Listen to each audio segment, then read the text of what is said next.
Hi guys, welcome to this week's episode of Whoscussion. We are hosts from Whānau, ThatRandomGuy, and the audibly pleasing Harriet Skelly. No.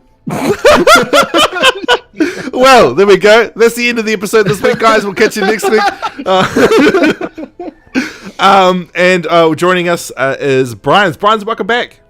Kia ora, kia ora. Kia ora, kia ora. Alrighty, guys. So this week we're going to be covering Gridlocked and the two-parter after that, Daleks in Manhattan and Evolution of the Daleks. For part B, we're going to be doing The Fugitives, the next episode with Friday. Sorry, I mean Molly and the Earth Doctor. Molly. And finishing it off with Phantasmagoria. Alrighty, so, Harriet Skelly, Gridlocked. Okay, so, this episode was bad. Alright, guys, we'll catch you next week. Anyway, okay. I mean, honestly, actually, it probably wasn't. It's not as bad as it can be. It's not as bad as it has been in the past. Mainly the things that I have wrong that really get me about this episode is how completely inaccurate it is scientifically and with the canon as well. But we'll get back to that. So anyway, good old Doctor and Martha in the TARDIS, and he wants to. They're trying to give like explanation as to like why he's continues to travel with her. Like he's trying to like make it seem like he was actually like not gonna give her a full trip. Like he's making it seem like he wasn't gonna make her a companion, but he totally was. And it's just, I don't know what the point is there. But anyway, he's like maple syrup. Yeah, maple syrup. He's like, hey, we'll turn this into one to the past, one to the future, and then another one casually to the past, and then we'll get you back. Anyway, maple syrup. Anyway, so he says this to Martha. Martha's like, hey, can we go see your planet? And he's just like, yeah, it's pretty cool, because nice description, gets all starry-eyed, and then you're like, Doctor, that's not it's kind of gone now. What are you doing? And for some reason, honestly, this is probably like the most like character like stuff that this is actually like proper good character building that Russell has put into this is this dynamic of the Doctor, which happens this episode, where he lies to Martha about his planet being around still and reminisces about it, but then by the end he realizes that he shouldn't lie to her like that and shouldn't live in that lie anymore, which is good and like story wise, but then it still doesn't really translate to much for the rest of the season, so still like okay. No, it's just something to do with with me at the end of the episode, man. That's why.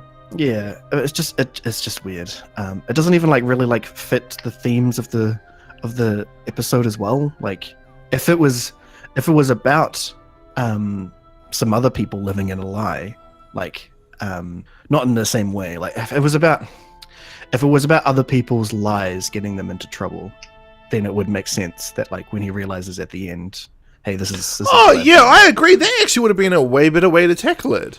Yeah, because then it could have been like the dual themes, like as he's facing off these people, facing their lies, and then Martha's like, hey, but you totally lied to me about this thing. He could be like, oh man, I'm the Doctor. That's just what I do. Anyway, anyway, instead of thinking about a better story, we're going to continue. So he lands in New York again. Oh my god. They just can't figure out better places for him to go, basically, and try to blow it off as him being completely un-Doctor-like again, and apparently bringing Martha to a place he's already been to. Like, no. Which is funny because they're all about like the Doctor never comes back. That's a very New Who thing. He never returns. It's very much a Russell T Davies thing, and literally 30 seconds before, he's like, "Nah, I don't want to go back to my home planet. I've already been there." And then where does he take? And he's like, "But I'm going to take you back to this planet. About 10 years, 24 years, and you're like, Exactly, Yeah. And it's also like if he's going to bring to like, even if he. Let's say, hypothetically, that there was actually a relationship between the Doctor and Rose, which there clearly wasn't, as we've all seen that season. Yeah. Let's say that there was. Why would he, in a rebound scenario, which this clearly isn't, why would he do this? I don't know. It doesn't make any sense. As to Russell he would doesn't take her to understand someone- that Gallifreyans don't love in the same way we do. They really don't. But at the same time, like if he was going to do that, then it would be more sensible for him to take her to a place where a bad thing didn't happen. So what you could have done is brought her to one of the places that we didn't see while on screen that Rose had talked about. Like So Woman then we Wept? get that, yeah, like Woman Wept. You know, actually, one of the good things that we heard out of this goddamn season. Anyway, I digress. So they landed there. They're walking around the back streets. Apparently, like they're in the Undercity sort of deal. I don't know. Someone's been watching too much. Someone's been watching too many Ridley Scott animes, films? basically, and that too. Just cyberpunk and all that stuff. Anyway, they're under the ground, and this is really cyberpunk when it comes really right down to it. It's that whole was it called Chemical City or something like that? Chemical Town? Mood Town? Something like that. I can't remember. Yeah, I think it was something along those lines. It was something along those lines because of the whole. This is where they sell the moods, and so it's actually the method that they use to show how this works is very good, honestly. Where they start trying to sell it, that kind of aspect's a bit weird. I like that it's like legally endorsed as well. They're like, yeah, you want to buy drugs, kid? Yeah, because it's effectively is just buying drugs. But of course it's safe, theoretically safe drugs because they're just drugs that exist in your system already that you're just overloading. But realistically, when it comes down to it, ODing on your own drugs that you have is also a thing that can happen. So anyway, point is. It's shown off pretty well where they're like, hey, like they're talking about them like emotions and stuff. Want to buy some happy, bye, and then a lady comes up and she's like, I want to buy some forget, and the doctor's like, really? This is what the humans have become? Anyway, she does it. She buys the forget. He's trying to ask her about. He's trying to ask her about why she needs it, blah blah blah. She's like, oh, you know, my parents have gone on the motorway, and she takes the forget. And then she completely forgets about what the motorway even like is apparently. So she doesn't really understand what the deal is with it. I'm just like, surely a forget drug like that does that would just at that strength would just wipe her brain like entirely. Like, exactly, it's totally retcon. But it's just like that's anyway. Hey, because she It is funny that they have retcon as well, considering Jack and Face of Bo. So anyway, they've locked them in there, right, for 24 years. Okay. They have. Now, she was clearly, probably, under 24 years old. Like, she would have been hitting that at the very maximum 24. That motorway would be a key component of her life. And for her to just forget it, it's like... Yeah, it's like it would have to forgetting erase about her. water. Yeah, it would have to erase everything, right? Like, it would have to erase her entire brain. That's what I'm saying. Is that like for the strength to wipe that part of her mind away, it would have to wipe most of it. Like she would just be a blank slate now. So it doesn't really make sense unless it's like some sort of like specific forget that's designed to remove the motorway, which doesn't really make sense either. Yeah, because how did they cook that in the 10 seconds it took for the exchange of money for goods? Exactly. So it's very peculiar. Maybe it doesn't actually so much as like how the sleep or whatever. It's like only a temporary effect, or it can't only last for a good like 2-3 hours, and the drug wears off, and you're like, oh shit, my parents are dead again, or they're gone. Yeah, that makes sense. Yeah, because then it would keep them coming back. So yeah, it's just like a blanking sort of deal, and then it eventually it wears off, and you start remembering again. Yeah, that would actually make a lot more sense because then she'd continuously come back, being like, "Can I get more forget?" Oh, I like this. Can we explore the devious drug mood instead, like I did in my fanfiction? Just plugging my fanfiction again, guys. Sorry. Yeah. Because that's actually see, that's the thing is that like they started off really good with this idea of the moods. And then it sort of just went downhill after that, because that would have been a fantastic thing to explore, the idea that human beings can buy moods. Like that's not a side bit to a story. That's something you really explore, especially considering what happens in the end of the story. I think they were planning on it being a bigger deal, but then someone was like, hey, no. No. And then threw maple syrup all over the place. Anyway, Didn't Maple write the story? I think he did. He maple syruped himself. He does that too. He really did. So anyway, they're standing there and trying to figure out what's going on. Like, okay, what's this motorway stuff? And then two carjackers come out of nowhere. And this is what we find out they're called later. Just two people come out of nowhere, grab Martha, kidnap her, like right in front of the doctor. And instead of the doctor just like, grabbing the gun and just grabbing Martha, he just Sonicking the gun. Yeah, sonicking the gun and then just grabbing Martha. He just sort of yells at them and points, saying, "Let her go. It's fine. Let her go. I can help you. Let her go."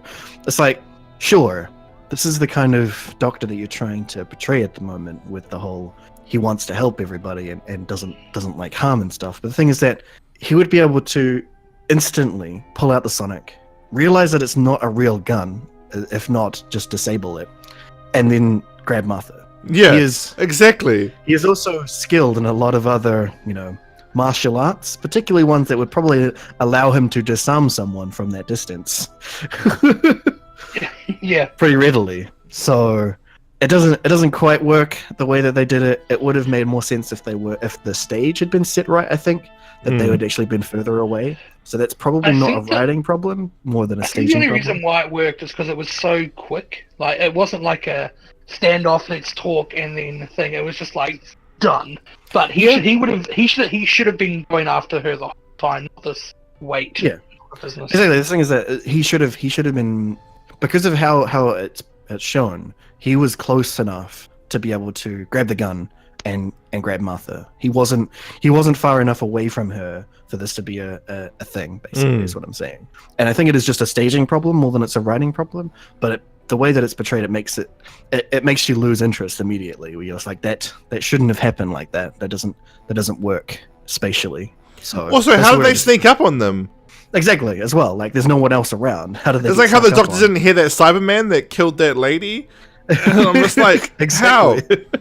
So yeah, I think that is just a staging problem that could have easily have been fixed by that. Is have Martha be like further away from him, have it shown that they like snuck up on them in a different way, so that it makes more sense stage wise. But yeah, it just didn't work like that. So it's fine. We'll carry on. They take her away. The doctor chases them down, but is apparently slowed down by, I don't know how he got slowed down. Slowed downness. That's how. Yeah, slowed downness. Someone put slow-mo on his camera and not on the other camera, so he just couldn't catch up. But anyway, they take Martha. They put some sleep on her, put her in the car, and drive off. And then the doctor runs back to the mood town and asks the people there how he gets what happened, what's the deals with the motorway, why did they take her, and they give some exposition as to they're taking their carjackers. They take extra people so they can get 3 people to go into the fast lane, which doesn't make sense because it's not a toll road. Why would there be a fast lane? But anyway, we'll get to that later as well about all that stuff. But anyway, he's like, okay, how do I get to the motorway? They're like, oh, just go to the end of the street, basically where you were before. And the doctor's like, okay, I need all of you to close up because, as it turns out, I really hate drug addicts. So I need you going to stop now. And they sort of laugh at it at first, and then apparently the doctor is just capable of, I don't know, willing them into doing it. That doesn't make any sense. Why would they just close up shop? Drug peddler would just be like, shut up. Like, yeah, it's legally endorsed as well. Yeah. Take some happy. This won't be a problem.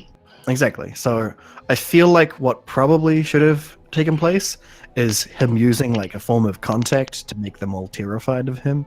But hey, Seven was nowhere around, all right? Yeah, exactly. But at the same time, it's also like just another it's just another RTD thing where he's just like he's really struggled to build the story properly in the way that he wants to. He like merged 2 separate stories together, and that's where it kind of fell apart. Whereas if we'd focused on the mood stuff, the ending where they've all disappeared would have made more sense. because the Doctor's spent the whole episode finding the mood things. So anyway, point is, he goes to the motorway, Sonic's the door, gets out onto the layway, I guess, just sort of the sidewalk of the motorway. That still doesn't make sense. We'll get to in a second. And it just stands there, completely able to breathe because he's a Gallifreyan. He should be able to just casually breathe. There's also actually plenty of oxygen there, considering how we're able to see perfectly fine, even though there's the smog. So him coughing and spluttering kind of makes sense, but him possibly dying of that, not so much. Anyway, cat person opens the door, who is dressed surprisingly like an aviator for some reason. Yeah, not sure where they were going. I've got huge issues with the year 5 billion. Yeah, but I definitely do. But not sure where they were going with the aviator costume. But it's just a thing, really, when it comes down to it. That every single car seems to have a theme to it. I don't know what that's all about as well. But anyway, they pull him in, close the door, and basically give full exposition about what's going on. They've been in this car they've been on the motorway for a couple of years now, since they were newlyweds. They've got kittens, apparently. We'll get to that in a second.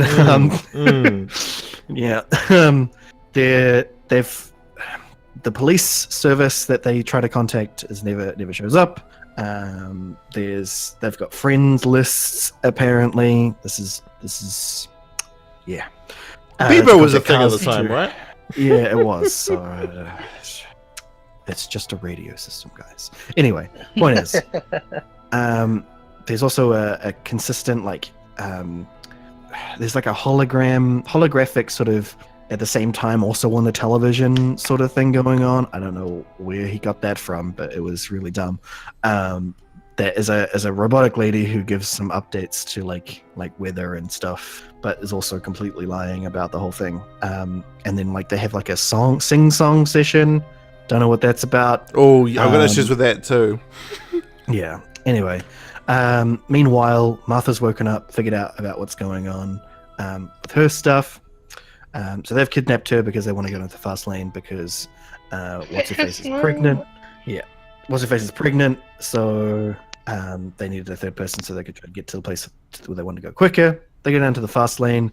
They start hearing crazy noises, and then once they get down there, things sort of go bad for them. Anyway, that's and basically Martha's story. Yeah, that's basically it for the plot. But that's sort of Martha's bit, really, when it comes down to it. Her part in this is just being in this car and being in trouble. Basically, it's really sad considering how much Martha could have actually brought to the story, but effectively she's just the damsel in distress at this point, which is kind of annoying. But it honestly, it still kind of worked because of her character discovery with these other two people. But if she had been the only one doing this character discovery, it would have made more sense. If we'd just had 40 minutes of her being with these people instead of also skipping back to the Doctor, I think that would have worked as well. And then the Doctor just do sex machina out of it, because we know that Doctor is going to do something. So her just sitting there and having a character moment with these people would have made a lot more sense, I think. But anyway, we're wishing for way better things. So point is, eventually the Doctor gets fed up with just sitting and waiting, because that's the Doctor, and he decides he's going to track down Martha. So calls these old ladies. One of them is apparently a car tracker, even though apparently she's also knitting at the time. Not sure how she's also meant to be a car tracker. She's got a lot of hobbies, this little old lady. She's got a written document. Apparently, they're in the year 5 billion, right? They are in the year 5 billion. She's got a written book instead of just like the actual casual monitor of car numbers. Also, how is she supposed to see when they're supposed to be covered in smog? Anyway, point is, she's seen the car that's going down to the fast lane, which has stars in it for some reason. Why is it just not a casual registration? Anyway, point is, she knows where they're going. and what the deal is, who they need to contact. The Doctor's unable to contact them because they're not on the friends list. Apparently, that doesn't make any sense. Decides he's going to go down to the fast lane. Don't you know, bro? So in order to have a radio signal, you have to have a friends list. Yeah, you do. Anyway, so he selects the bottom of the car, which apparently also has a hole in the bottom of it. It seems really not like what's the word I'm looking for here? It's not very structurally sound, honestly, having a hole in the bottom of top of your car. But anyway, he does that. He waves his wand and opens it up. He jumps down and goes through a series of not sure what the proper term for it is, but just like real like comic relief sort of deal where he jumps between cars and they all have like some crazy thing going on inside of them. It's really bad. Don't ever do this. Oh yeah, I agree. And he goes down between until he ends up on the last level before the fast lane, where this just normal regular guy in a suit is sitting, who apparently has a fascination with water for some reason, and the Doctor gets a drink. He's based on a character from the 2000 AD comics, the Judge Dredd run. Yeah. Oh, okay. So he was Why like, was he hey, in there? I have no idea. Russell was like, in Confidential, he was like, I loved the 2000 AD books as a kid, so I put him in here. Like, cool, And Russell. Couldn't you have written a better story than maybe? Anyway, point is, he waves the wand at the bottom of the floor again, and looks down and sees only smog, but can see red eyes apparently. Not sure what that's about. Yeah, smog eyes. Yeah, smog eyes. Apparently eyes that are capable of glowing. Which I guess that kind of explains why they can't see as well, because their eyes literally give off light. That doesn't make sense, but anyway, I don't know. Evolution is a crazy thing. Anyway, he apparently does some more wand waving to make it so that he can like give the fans a bit of a jolt of energy so that he can see what's down there. And then he sees crabs, and he goes, "Man, Manhattan really should have laid off them." Anyway, point is, he just calls it the Mac. He says that they are the Macra. I don't believe that for a second. Yeah, neither do I. But at the same time, technically, this is like a few 100,000 years after the last time we saw the Macra. So it's possible that they've devolved into this. But later, is there any scientific basis for de-evolution? Yeah, absolutely. There is to revert. Yeah. We're currently in the process of half of the population devolving in on the world at the moment, more than half, because we continue to reproduce with less. Well, it's not really. I guess you can't really call it de-evolution. It's still technically evolution, just in sort of in the reverse order. In a reverse order, where we get less of the things that we get less intelligent or less of something. I mean, realistically, if evolution doesn't have a single goal, so trying to call it de-evolution or calling it anything other than that doesn't really work to its actual way that it doesn't make sense to the way that it actually works. Mm-hmm. So realistically, what actually happened is they just evolved to not use sentience anymore, which is fine, because sentience was kind of their downfall, really, when it came down to it. When they tried to take over humans, the Doctor showed up, ruined their day, so they decided to, well, not decided, but eventually de-evolved back into more big, well, apparently evolved into big crab people, which it doesn't really make sense considering the size of what they used to be. So I'm not sure what the deal was with that, especially if they like. Considering in the EU it says something about that they like escaped from the zoo and got to the thing. What? I'm not sure who was trying to explain that. Yeah, there's like oh my god, there's a comic that says that the like Macra were in the zoo. Why were they in the zoo? They were sentient and psychic.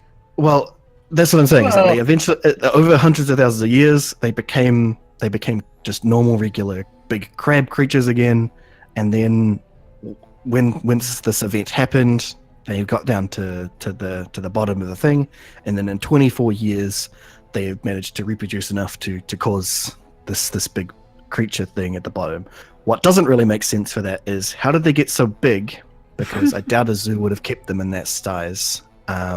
It doesn't really work. the macra being at the bottom of this. It could have been anything else, honestly. Why did you need to name drop the macra? I have no idea. It could have just been a new crab race.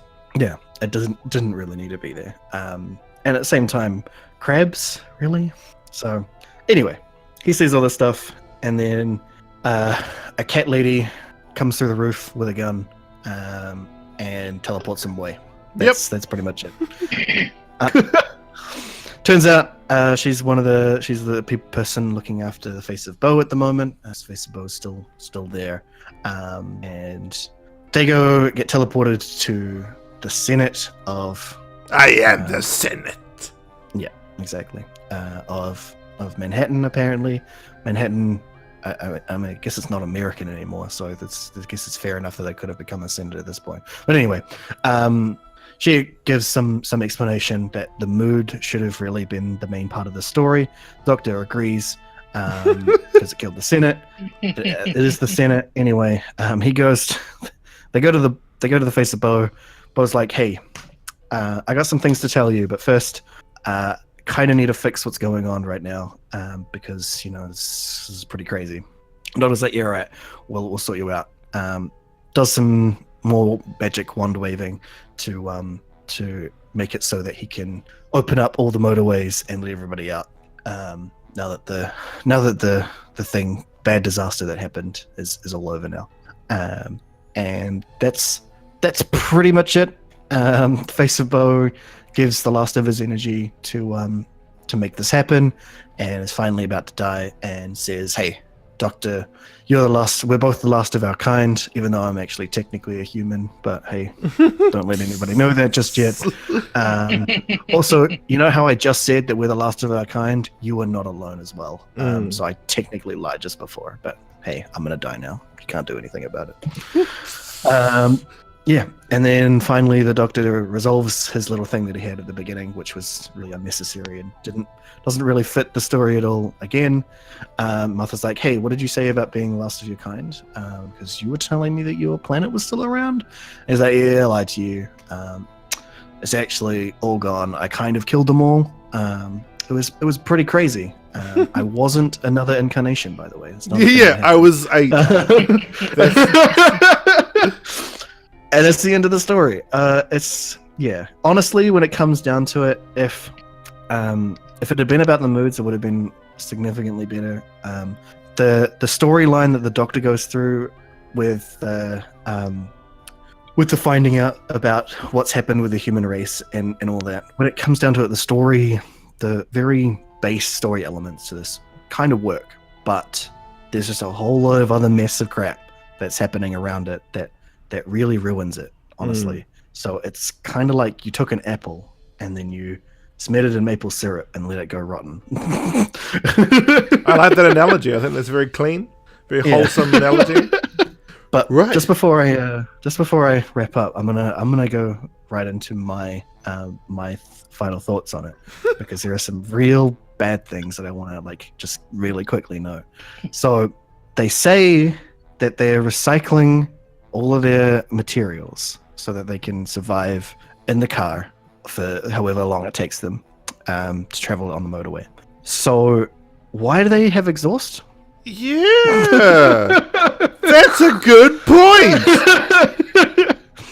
And they said something about self-replicating fuel. I don't think that's a real thing. And if it was, then wouldn't it? Yeah, what the? Hang on, holy shit! Wouldn't it be? What's that called? Cold fusion? It would. Oh, no, if it's self-replicating, then it's consistent. It's not really. It doesn't make any sense. Where do you get that energy from? If fuel is energy, where are you getting the energy from if you're self-replicating? I mean, I could understand if you were if you're recycling absolutely everything that was coming out, you're returning all energy back to you. Obviously, it wouldn't eventually work, because a closed system would just eventually come to a halt. But it doesn't make any sense that they would have exhaust if they were recycling everything. And how would they survive for any real length of time if they weren't getting energy from somewhere else? Where does that energy come from to keep the cycle going? That doesn't make any sense. You heard it here first, folks. Maple syrup doesn't know science. So that's only like the tip of the iceberg when it comes to how ridiculous this stuff is. So the moods, obviously, they would have been way better as a main thing to the story. Mm-hmm. But the final explanation as to why all this happened and why they got stuck in the motorway is because a new mood was created called Bliss, which I'm not sure how they didn't come up with that name originally for a name of a mood, but apparently this is a brand new one. Mm-hmm. And all it did, I'm guessing, was just a combination of happy and sonder and all that other stuff. Just effectively giving you all of the good chemicals and making you just sort of chill. You know, I'm kind of imagining the Firefly planet Serenity, Miranda. I'm imagining Miranda when it comes to that stuff. But then 1% of the population becomes crazy mad reavers. Anyway, point is, if this is the chemical, right, that they've created, the nurse who's a medical professional says that it mutated and became a disease that ravaged the entire planet. Mm-hmm. I don't know about you, but chemicals aren't alive. They can't mutate into something else. So not sure how that really would have happened. If the bliss chemical caused a thing to happen in the human body that killed them, that would be fine. But obviously, then everyone would have had to have taken the bliss for that to happen. So it's not really working. But let's say that putting the bliss on you caused something to happen that made you into a carrier for a life-threatening disease. That could kind of make sense, but why? Why would that happen? And surely that would have been the first thing that they would have noticed when they were testing it, putting it on people, that they suddenly became a diseased person and died. I don't know. You'd kind of think that in the future, when we've got fancy new chemicals, that we'd actually test them before we, gave them out, and we're totally legally able to just give out drugs. I don't know. I think that would have been a good idea. Do you remember last time we were here, and he said that chemicals were able to create a super cure that healed everybody by touch? Oh, yes, that's right. Wow. So let's just really remember. Doesn't understand how chemicals. Yeah. So let's just remember maple syrup exists, and that's just as far as any conversation about his bullshit needs to go. Yeah, that's pretty much it. Right. So yeah, if you can look over all of the badness that happened in this episode, the fact that the little sort of character arc that the Doctor has is the base of this episode is the only good part of it, really, and that's really where you need to go. Basically, the beginning of it where he talks about Gallifrey, and then at the end of it where he continues to talk about Gallifrey. That's all you need to take away from this episode. Yeah. That's it. That's all. I 100% agree. Brian's, your thoughts on Gridlocked? I'm gonna be completely opposite to you guys, and I loved this episode. What? I thought it was. I just liked it. When I first saw it many years ago, loved it. Saw it again a couple of days ago. Still loved it. Perfect. It's not perfect. No, it's good compared to other to series 1 and 2. Okay. I wouldn't say it is above 50% of the quality of New Who. All right, above 50%. All right. I mean, I wouldn't say that I completely hate it, and that's the thing. As I say, there is a redeeming under storyline thing. If you can shed that away in your brain, sort of switch off. If you've spent 10 hours at work and you come home and just watch it, you'd probably just like it because there's likable things about it. But if you're actually in and you're attentive, you'd be like, this is some bullshit. Oh, I 100% agree with that. 100% agree. The whole premise of it was stupid. The whole cars producing gases and giant crabs that look like smooth rubber toys, eating people, stupid. a chemical that once ingested becomes airborne off the body, like through sweat or something, and somehow managed to kill off every single person except for the people in the subway, which have air vents because that usually happened. Like whatever, stupid. But I loved it when he hopped in the car and everybody had a little theme in their car. I was like, man, that's pretty cool, the nudist hippies and that pure white guy, that was hilarious. I enjoyed it. I am happy you did, to be honest. Yeah. But let's face it, they had teleportation, yet they were like, we can't get everybody out. Use the teleporter and just take one person out at a time. I only had enough energy for one person. How? Yeah, that's another thing that gets me is they're in the future. They're well in the future. They've got lots of sciencey stuff going on. They've got teleportation. They've got all this stuff. When the disease breaks out and Bo's like, I'm gonna have to close this place down to save these people. Why didn't he just go? I'll just teleport them off planet onto the space stations we've probably got. And also, why is quarantine 100 years? That is the stupidest quarantine we've ever heard of. Yeah. And why does it mean no one is allowed? The planet? Yeah. Why does it mean Why does it mean that no one's allowed to come down?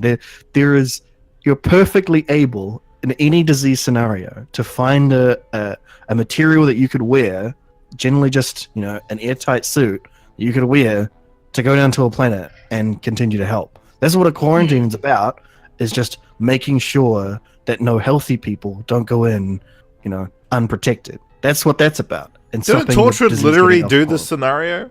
I feel like they did. So, yeah. Here's another thing. The Doctor created a chemical compound that fixes every disease ever. Oh, yeah, he did. So, and he did that on this planet 24 years prior. Yeah. Let's not talk about that. let's just pretend that never happened. Just ignore that. Yeah, just ignore that, and it could be great. The fact that cat lady hasn't aged a single day in 24 years as well, not even a little bit grey. She's just a normal cat lady, perfectly fine as well. Let's not talk about that. She was a little bit grey. She did look a little bit grey, because she even says, "You haven't aged a day, Doctor," and he's like, "Oh, you're looking alright." She's like, "I really don't." I don't. I thought she looked pretty similar. Meh.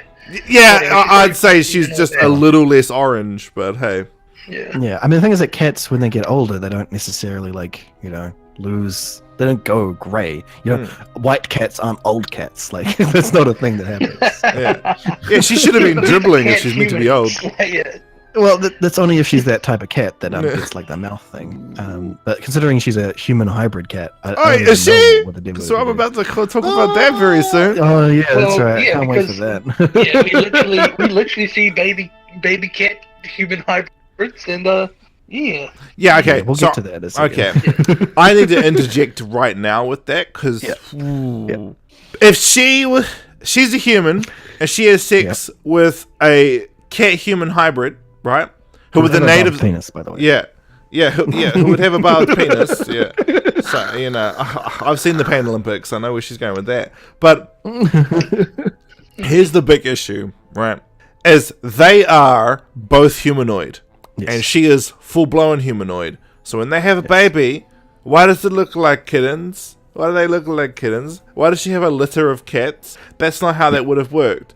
No. Also, I know I sung the praises of Big Finish of coming up for a way for Alex to be born, because even the Doctor's like, how? I'm still confused as to how they're able to have children together. These people. So let me break it down for you real quick. The possibilities here. So the only requirement for just children to be born just means that the genetics need to the two zygotes need to match up. So the sperm and the old egg that happens, right? So you only need those two things. Yeah, you only need those two things to bind it. So you get that's how you get the horse and the donkey thing. Where you get the I can't remember what it's called now. The mule, you get the mule, which is infertile and and it's like a combination of both big, strong, all that sort of stuff. So it's possible that these children that she has could just be infertile. So they could bind correctly, have a relatively alright life, probably a shorter one, but not be capable of creating more. That's a possibility as well. But the real issue here is that why do they look like cats? Yeah, why do they look? Because how do they grow fingers and toes? How would they grow them? Yeah. So and what I'm thinking here is that the only way that this could work for them, for the baby to be a cat and then to grow into a person-sized cat, is that they are genetically created, that they are artificial humans that have been created like this. But they were the native life form on the planet. The doctor confirms that. Exactly. So that doesn't work that way, but that would be the only way that it could for that to make sense. Or, as well, the issue here with the kittens, she wouldn't be able to have kittens because humans only do 1 or 2 eggs at a time. So worst case, she would have 2 kittens if this was the case. Yeah, that's a big problem. Well, people have had quintuplets, but it's not particularly common. That's not when it comes to more than 2 is the zygote splits at the beginning. So that's where you get identical twins from. They've got the same genetic material happening. They've just split a little early and then continue to create 2 full babies, right? So it would be possible for her to do that, to have a bunch of twins, basically, or a bunch of identical children. But all those kittens were different breeds, even. Like they weren't of the same breed. So maybe there's been a little bit of she's been out, she's been on heat, just growling in the outside. That's not how that works. That's not how that works. So yeah, it really doesn't make sense how that all panned out. But yeah, if they had been artificial life forms that had been created to have a kitten form when they were young and then become these full-size humanoid creatures, that could work. But of course, obviously, they'd already sold that they are natives for this planet that they're on, so that doesn't work. But yeah, it's definitely plausible that a human and a cat could do the mating thing if they had the right genetics. And considering, I imagine that they are actually not like straight up cat people that evolved on this planet. I imagine that they were once humans who came to this planet as part of the leaving thing that we did a lot of. And they got real lonely. Yeah, and eventually just evolved to have fur, or they modified themselves in some way to do this. Right. So that could explain it. That like they are artificial life forms that had come from millions of years ago back on the planet. That they had artificially made themselves like that. Right. Yeah. So what you're saying is she shouldn't have had kittens. Yeah, she should not have had kittens though. Still, even if that had been the case, she should not have had a litter of kittens. She should have had max maybe 4. And they would have had to been like 2 sets of identical twins, or like or completely the same breed, like animatronic baby with a cat face. I don't understand why they didn't just do that. Well, I mean that's, the kittens are cute. Come on, you're going for views here. Oh, but it should have just been like 1. It should have just been like 1. No, that's like the type of people that are like, I like this movie because there's a hot man in it. Like, oh my god, shut up. That's not storytelling. No, it isn't. I think what they should have done is just made it a full-blown house cat. Just like have her cradling a house cat, being like, oh, so my baby is going to grow up to be a big man like this one. Like that would have made more sense. That she had birthed it as like a full-blown cat that grows into a man. Like, well, I still think like if it had been a hairless cat, oh, that'd be interesting. Because she's a human as well, because so she's got the no fur thing. Wow, that could have been amusing. Yeah, I hope it gets fur. Like, I hope it'll grow the fur in. This is weird. Hey, Mom, why do I look like a ball sack? I'm sorry, son. Yeah, it's just, oh man, it's maple syrup. It's just maple syrup. He's just But you know what is a really fun thing about it though? What? This human cat thing that those kittens that she had, they would have been hybrids of cats. Oh my gosh, that thing the Doctor's meant to be afraid of. So he should have been right out of there right away. Like, what? Human cat people? No, I'm out of here. Yeah. Oh no, that's so. Oh my gosh. Man, we already had cat people in the 7th Doctor era, and they were controlled by the Master. Why couldn't we just have them? So dumb. That's so dumb. Yeah, Brian. But he had some sick clothes. Yeah. Well, okay. Here's another thing. It's the year 5 billion. Okay, so why are they singing Christian hymns in the future? Big question. Because even if Christianity survives the future, right? The hymns won't be identical as they were 5 billion years prior. That's not how we are. That's correct. Also, like, just all of the like rituals that you perform for any religion in general are generally based on celestial events, right? Yeah. Like this, like summer and winter, all that sort of stuff. Once you've spent a long time in a spaceship, you probably don't have a real grasp on those events anymore. So really, like, you only ever like have calendar things to do, and they generally wouldn't involve singing songs. Yeah. That's true. That's absolutely This isn't true. even thing is that like it wasn't even a common thing to do when this episode aired to do this song singing. So why would it have suddenly become a thing? I don't know. I think Also, why would it be in English as well? yeah. So you're essentially in an airtight car, right? Like, How is And the I whole can't- highway I know- filling up with song? yeah. I Not only know. that, but like, There's so much wrong. There is so much wrong with this. that was the one part I really couldn't like. I was like, this doesn't add anything to the story at all. Like, this is retarded.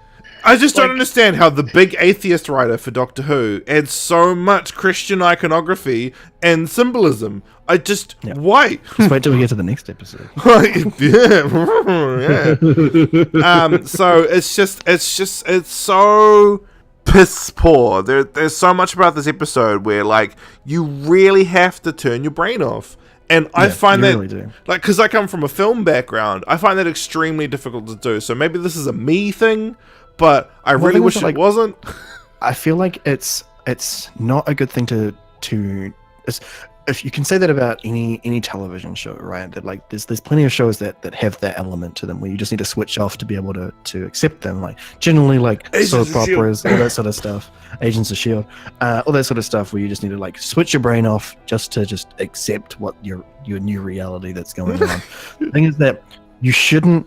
If that is the case for your show, it's not a positive thing if your show is a sci-fi show because you're supposed to be introducing new thoughts and ideas, not telling people to switch off. Imagine if like Roddenberry was still alive and we were like, "Hey, can you make maple syrup's version of Star Trek?" And we're like, "No." Yeah, exactly. Right. And that's the thing. Like things like Star Trek Discovery that have recently come out.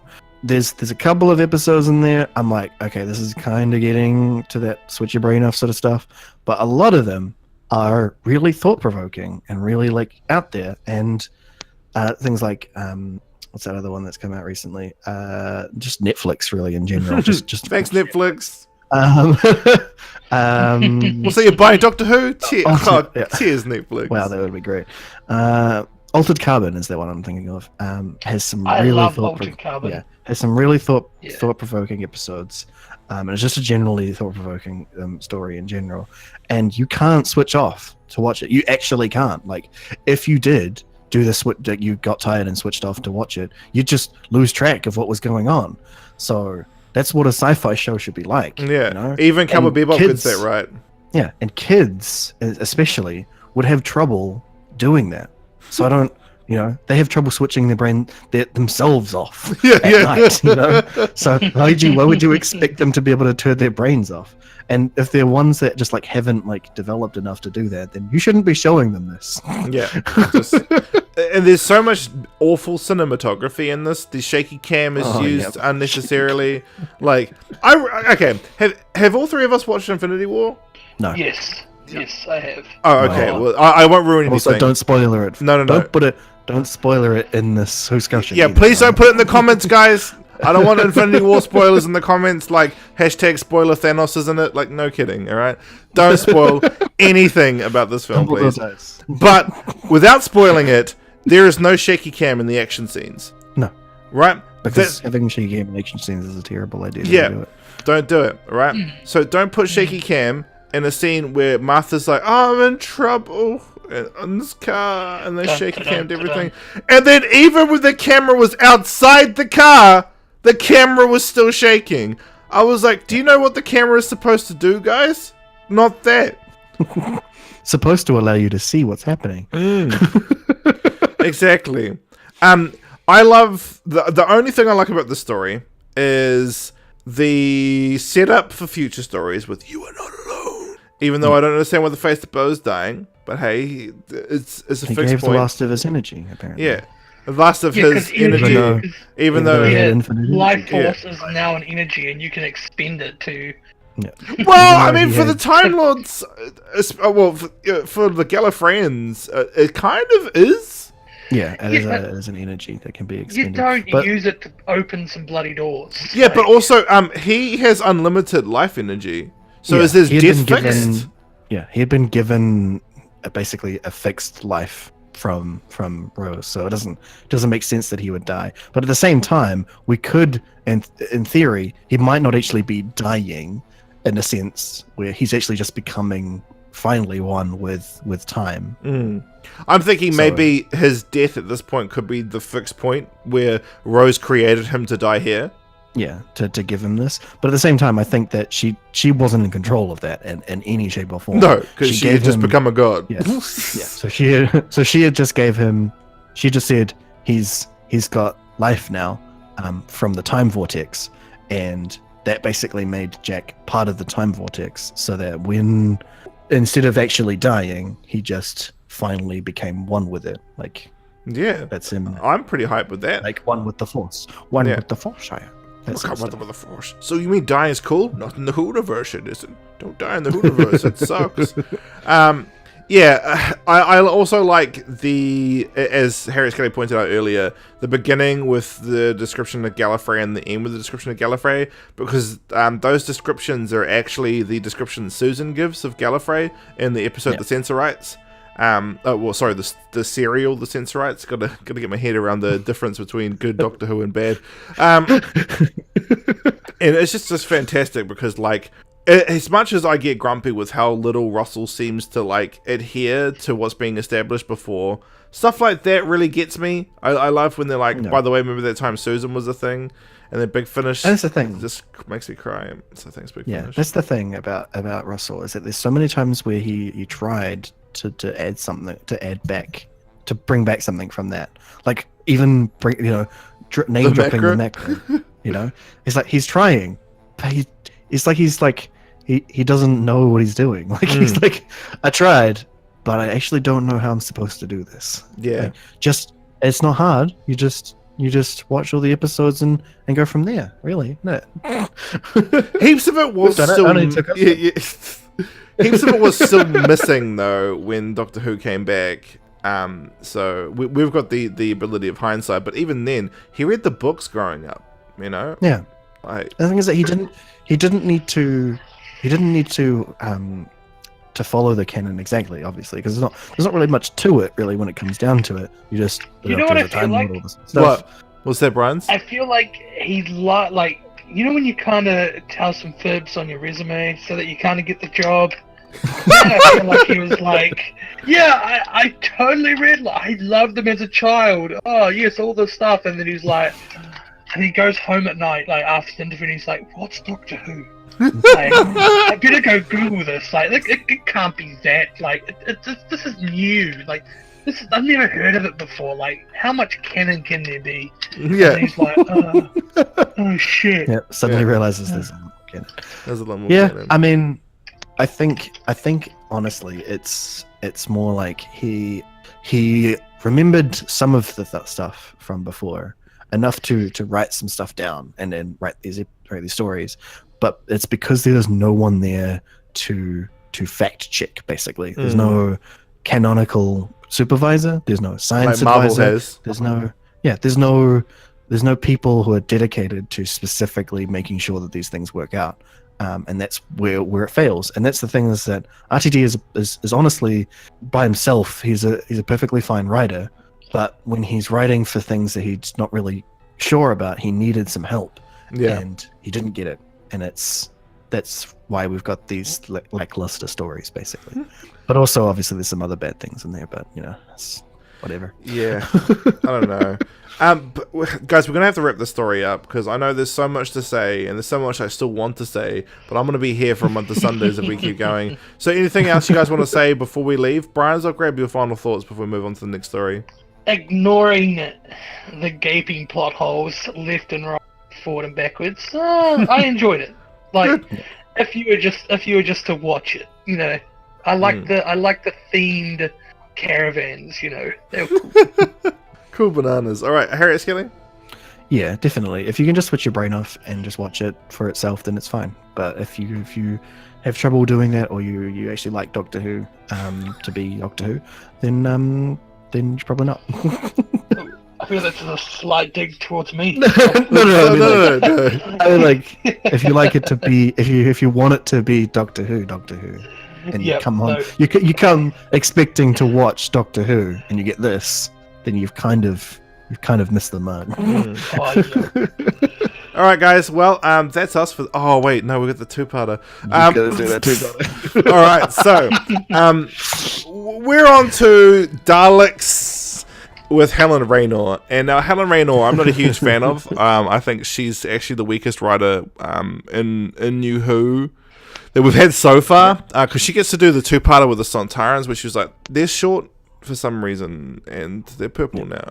Thank you. Yeah. So the Hold it, can I do part one? I can make this. Okay, cool. I feel like I could do part one. Okay, cool. Okay, fine. Do part one, and I'll wrap up part two. So take us through part one as quick as we can, because we are eating into time. We did not like last episode, that's for sure. Alright. A hot chick in white dress making out with her boyfriend. She has to go work while he watches her from the side of the stage. Some pygmen kidnap him. Doctor comes and appears in some man, I already forgot where he showed up. Oh, Statue of Liberty, that's right. Yeah. Yep, there we go. He goes to Hoover Town. There's this really cool black guy who's like a sheriff, and he's like, yeah, split the bread. Solomon. Yeah, his name is Solomon, and he splits the bread in half because of a quarrel. Like, we get it, Russell. You're an atheist. We get it. That's it. Cool. Big guy in a pinstripe suit. He's not big. He's actually just like average size. He does look built, like, though. I thought the same thing. Yeah. He's like, come work for me, see? Yeah. Here's $1. Go into the sewers and dig some rubble. And the Doctor, pre-Spider-Man, and Solomon go down into the sewers. They walk for well over quarter mile, and they get kidnapped. Well, pre-Spider-Man gets pigmaned, like, out of there. And then Solomon's like, oh god, Pigman! Oh, I gotta go back to Hooverville and get some guns. Yeah. And then, and then what happens there? Boyfriend from the beginning, he comes out, he's like, I've still got my mind, but look like a pretty cool orc pigman. He does look cool, right? Like, actually, looks like a cool orc. Yeah, he does look like a cool orc. For some reason, a hot white girl in white dress is perfectly fine going into the sewers, like, and also there's a sewer entrance right in the theater, because reasons. Because New York. Because New York. Gators. They find out that the Daleks have been making some pigmen, and then at the end of it, someone's sect, I forgot the name, he fuses by making some sweet human love inside his robot ship Dalek body with another human. He sucks him up, swallows him out, and he becomes Dalek human. Boom, part one. I absolutely wish that you had watched the second part, because that's legitimately what I want to do with part two. I want that to happen with part two so bad right now. You bastard. All right, so okay, so part 2, we've got Dalek Sick, and he's covered in he's just covered in penises. Even Russell had to laugh about how it looked like it was covered in penises in an interview because it's just a head full of penises, and then he's all like, "I'm not evil." He's even like kind of covered in jism as well. Yeah. But which disappears the millisecond the camera switches between him and the Doctor. He has a clean suit on again, and they're like, we better not forget this until the end of the story where it's all back. What? What? Continuity, guys. So that's right. You guys can't do it on screen or in canon. Cool. They can't. So the Dalek Sick's like, I am Dalek Sick, and I watched this episode this morning, and I can't tell you what happens. Really? Okay, so. They hold it. Hang on. I can have another go. No, hang on. I can do this. So they go run away, and I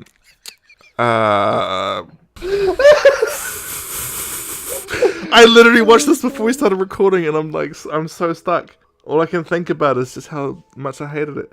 The Doctor finds out. Something. Okay, hang on. I'm gonna just do the parts I can remember. They run away. Dalek Sick's all like, chase them, and then they go back to Hooverville, and the Doctor's like, sonic screwdriving them to come to Hooverville, and they're like, you're the Doctor, and he's like, yeah, I'm the Doctor, and then Solomon's like, look, I'm the leader of these people, even though it's the 1930s, and that's not what would have happened at all. It's the 1930s. We haven't done desegregation yet, so I would legitimately not be the leader of Hooverville. And that's me going, oh, you guys watched episode 2, didn't you? And he's like, hey, don't kill me. And then they're like, we're going to kill you. And he's like, oh, I'm dead. And then the Doctor's like, take me. And Dalek Sick's like, hey, it was sad that we killed that guy. Can you just grab the Doctor? Like, oh, okay. So they bring the Doctor back. And then Tallulah's like, hey, honey, do you love the Doctor? And I'm like, hey, it's the 1930s. It's actually illegal for you to even suggest that a white man and a black woman can be together. Did anybody... What? You guys must have watched episode 2. Yeah. It's 1930s America, guys. If you're going to do a historical, learn history. Yeah. So anyway... they're like the Doctor goes off. What do you know about the 1930s? The Empire State Building. Yeah, that's it. That's all I know. That's all they know. And it actually was, and also that Hooverville was a thing. Yeah, and the Depression. Also, it's basically Helen Reno was like, I know a couple of things about America. I'm gonna write them in a story. That's actually true, which is funny because in Confidential she went to New York for a weekend. So that she could write a story about New York. I was like, you do months of research before you write a story about the past in another country you're not familiar with. Yeah. It sounds like good BBC money's being paid on trips. Yeah, good on BBC Wales. Thank you, BBC Wales. So BBC Wales, sorry, not BBC Wales. The Doctor is the Dalek Sick. And Dalek Sick is like BBC Wales was with Dalek Sick. Yeah, and Dalek Sick is like, even though I've got penises on the side of my head, the animatronics for my face is pretty good. And he's like, yeah. Actually, it was really good. And he's like, I thought it was wrong that we killed that guy. And they're just like, this is cool. You're being cool. And then Martha and Tallulah and pre-Spider-Man are all like, hey, let's go to the Empire State Building because the Doctor gave Martha psychic paper. And they go to the Empire State Building, and Tallulah goes, how did we get past those guys we didn't see? And Martha's like, because of the psychic paper. And Pre-Spider-Man's like, well, we're really struggling to keep the story going, eh, guys? And so they go up this elevator, and they're like, you see my movies. Yeah. Oh shit! I got rebooted literally 2 years after I finished my second one.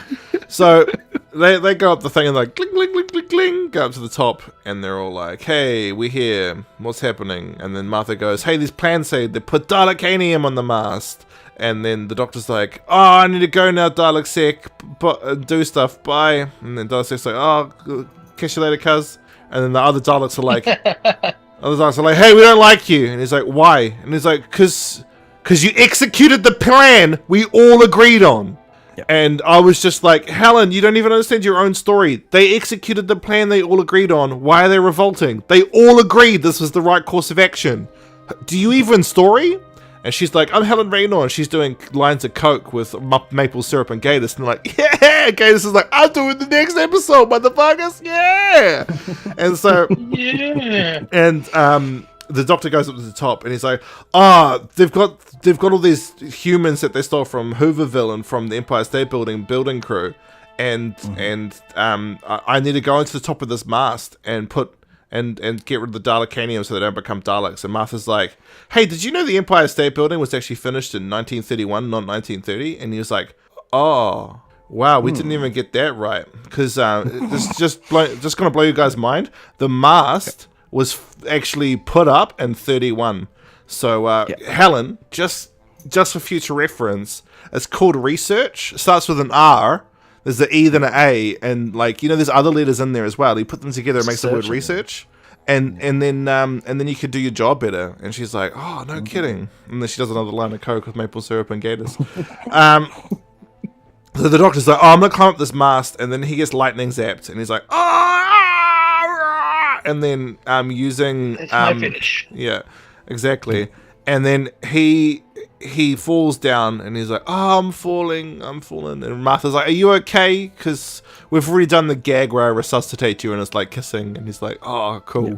I'm totally okay. And Tallulah's like, why am I still in this episode, guys?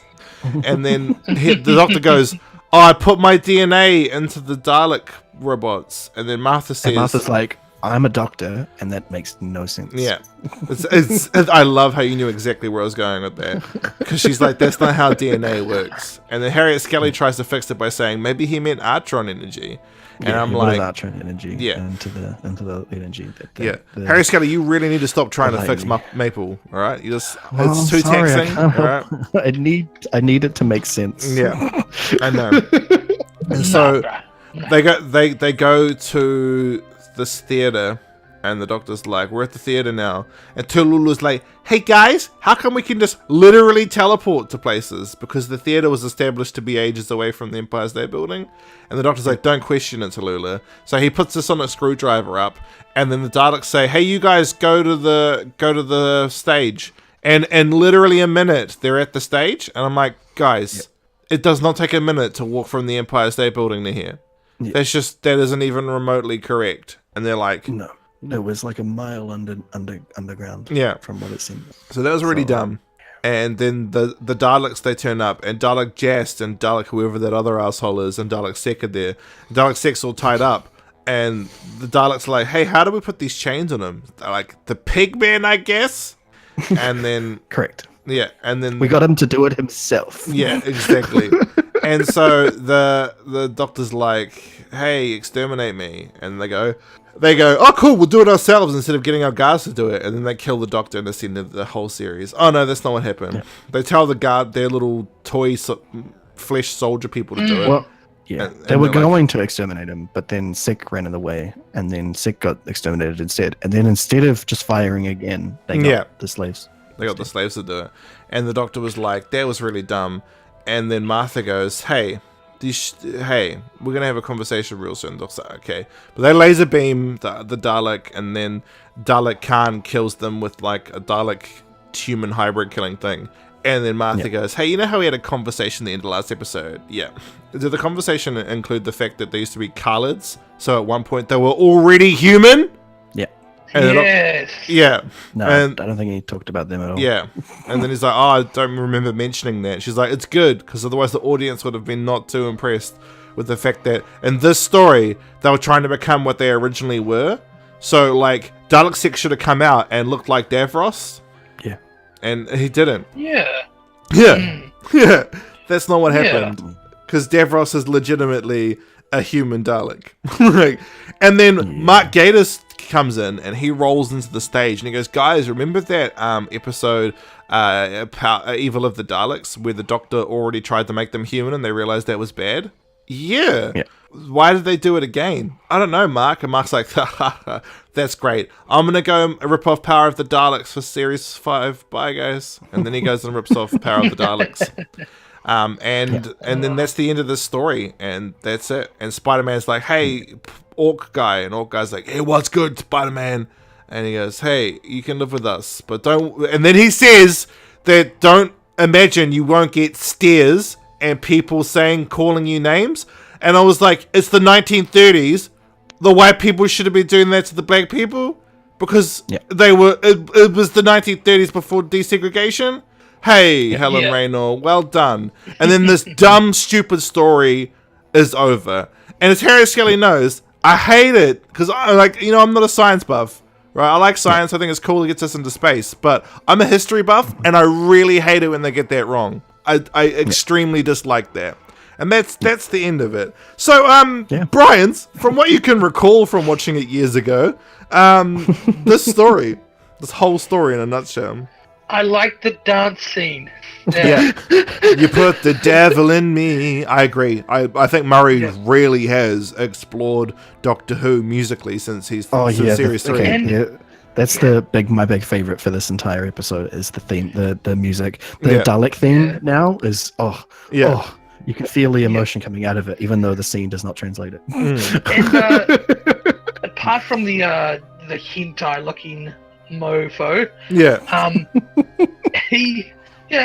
the costumes are pretty well put as well, you know. I like the pigmen. They look kind of piggy, and then the one who's not special looks definitely really cool. And I like Spider-Man the actor. I really wish that he in a lot more films and potential series. Actually, I liked him as Spider-Man.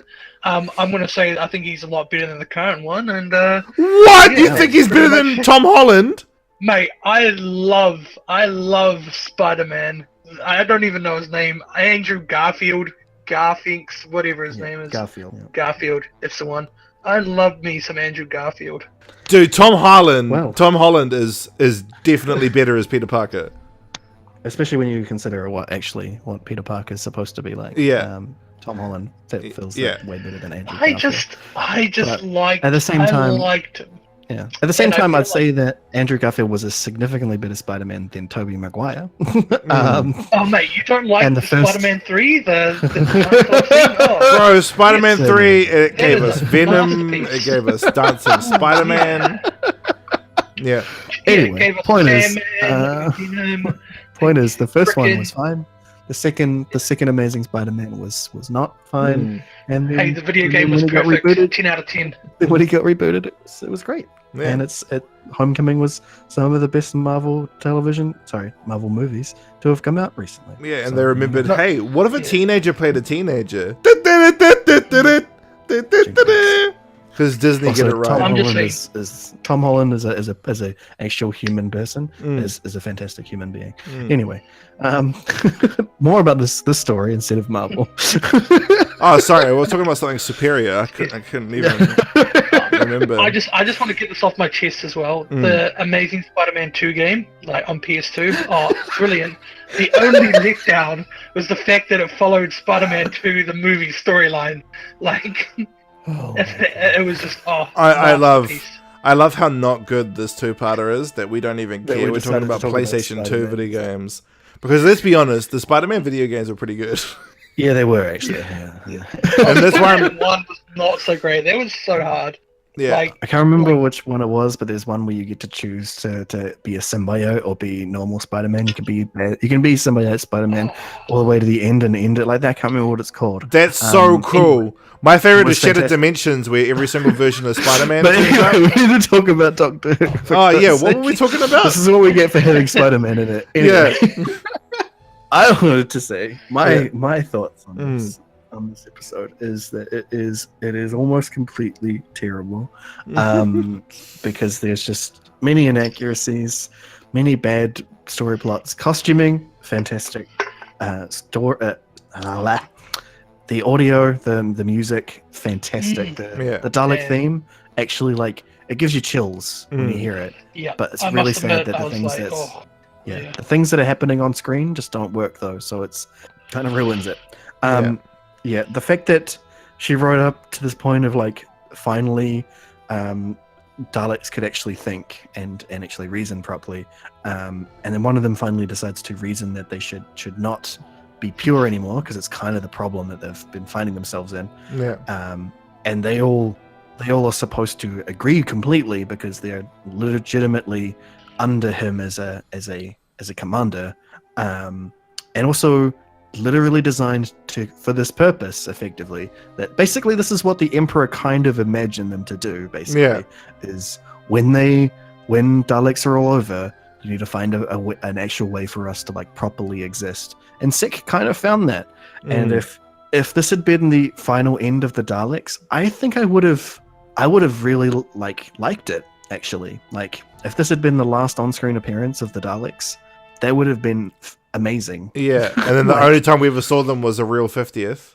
Yeah, a real 50th would have been the only time that we actually saw them. And then, like, occasionally, maybe later on, after Moffat resets I would it. love to have seen some evil Dalek human hybrids. I think that'd be cool.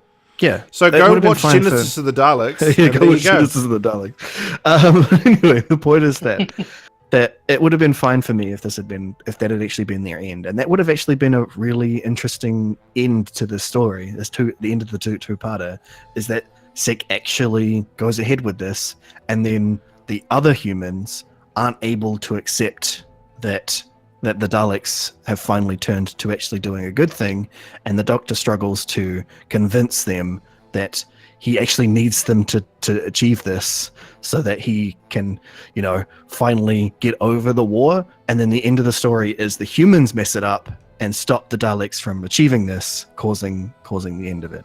That would have been so much better. I absolutely love this, because this story that Helen's clearly ripping off is Evil of the Daleks. Yeah. Right, with the human factor and everything. Also, just throwing this out there, Helen, they used to be colours. Just throwing that back in there. But the fact that story, Terry Nation wrote it as the end of the Daleks. So for that to be echoed here would have been absolute poetry. Yeah. I mean, I'm perfectly fine with the way that that Khan ends up bringing back the rest of the Daleks. It's still amazing just imagining him tentacling Devil's face. But anyway, the point is that if this story had actually gone with the reality that the cult of Skaro did need to change to succeed within, they need to, then having the humans be the ones that mess it up for them and leave the rest of them dead and only Khan survives, that would have been a pretty brutal end for the Doctor as well. Like, he's like, wow, the humans ruined my last chance at retribution for what I did. Yeah. And then that would echo like with the third Doctor, where he tried to broker trying to get humanity to accept the Silurians. Exactly. Just constantly having that thrown in his face. So I know. I don't know. I feel like I just would have preferred a way deeper episode.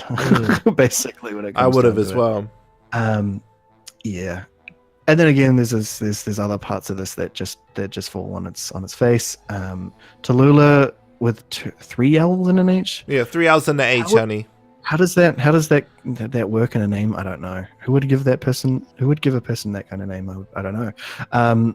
Also, stage dancing was a big deal in the 1930s. I'll give it that. But so was theater. So when Martha says, just Shakespeare on stage, she wouldn't have been like, dismissive. She would have been like, seriously, you're an actress? Yeah. Who works on Shakespeare stuff? Wow. Like, that's what her reaction would have been. So research again, please. please the research. Please the research. Yeah. Just a whole lot of just not researching stuff. With it being 1930, we also know that radio plays at Shakespeare were huge. Like, Orson Welles. Yeah. Yeah. So, there should have been just the treatment that they gave the 1930s was just almost completely incorrect, other than accents, basically. And even then, a lot of the accents were terrible. Looking at you, Andrew Garfield. But the point is that that the treatment of the African Americans as well was completely off key. I understand that they all would have found themselves in a terrible place, but the white people have a tendency to deflect their issues. Onto somebody else. So Solomon would not have been their leader. No, they definitely wouldn't. In fact, they many of them might have even just casually blamed Africans without having any real reason to. Like all the kidnappings, they would have been like, it's Solomon. Yeah. And also the fact that all the pigmen that you saw as well were white people. they didn't seem to have any darker skinned pig people. Yet they did show that they'd selected a black man for a selection to become a pig man. So I'm not sure what they were going for there. Seems like the pig people were not like the right demographic. I don't know what it was about. But anyway, it's probably just more costuming more than anything else. They didn't have any paint to paint the pig masks black as well, so they just went with pink. But anyway, it just there's a whole lot of that doesn't make sense. Dalekanium being on the spire as well doesn't make any sense. They just needed energy. They didn't need specific they didn't need it to be converted in any way, right? That was the point.